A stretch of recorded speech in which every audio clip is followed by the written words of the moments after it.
This video briefly outlines some of the new features in our latest release, T7.040, including new CPG functionality, advanced seismic visualization with planar probes, new options for arbitrary line creation, and many other systems and functionality enhancements. But first, an important note regarding license changes required prior to upgrading to T7.040. The T7.040 update introduces a new and simplified license feature set that corresponds with the four main high-level T7 components: core, seal, frac, and grid. Once the T7.040 upgrade has been installed, it will not function with a T7.030 or earlier license. A license file containing the new feature set will be required and should have already been provided to your company. If you are not sure that this has been installed, please contact Badleys before upgrading. A new planar probe is available in the Seismic module for use with any 3D seismic volume. When a planar probe is selected, handles appear that allow the probe to be interactively resized, moved, rotated, and panned to enable the user to view their seismic in any 3D orientation. Currently, the functionality is limited to visualization. However, future T7 developments will add a suite of interpretation tools. Arbitrary lines can now be created from well paths and fault segments. Arbitrary line creation from well paths, sometimes referred to as a curtain display, makes it very simple to cross-check seismic data directly with well logs. When fault segments that are picked on arbitrary lines in a third-party system are imported, they can lose their associated seismic data.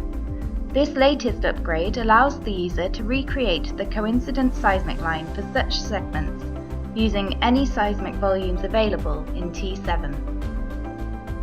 You can now colour your log curves in the well editor using the colour map associated with the attribute's definition.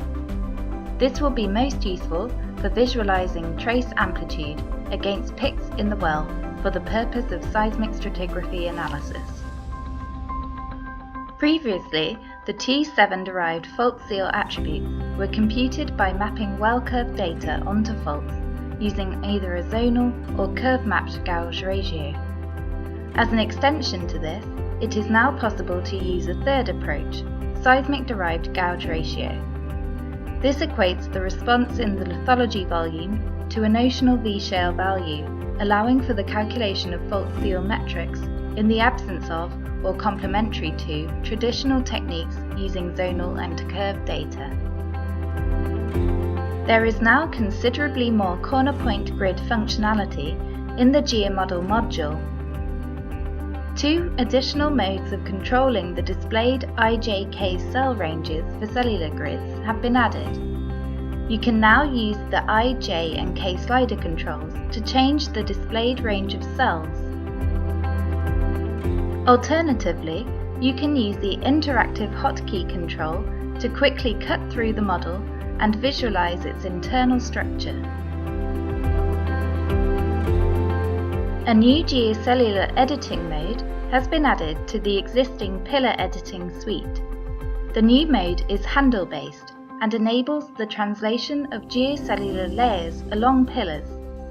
This functionality can be used to improve layer-to-well pick ties, refine model geometry, and update existing geometry in terms of new information such as new interpretation. As well as this interactive mode, the user can also auto-snap layers to well picks. This is particularly useful when dealing with a large number of wells, when hand editing the misties between certain geocellular stratigraphic layers and well picks may be impractical. This represents further development to our already comprehensive GeoModel toolkit. A video demonstrating its extensive functionality will be released soon. These are just some of the highlights of the T7.040 upgrade. For a more comprehensive overview of the functionality and enhancements, please see the release notes available now online. Contact support for more details, and please ensure that your recently provided license is installed before upgrading. This concludes our video on new features in T7.040. Thank you for watching. For more information, please visit badleys.co.uk.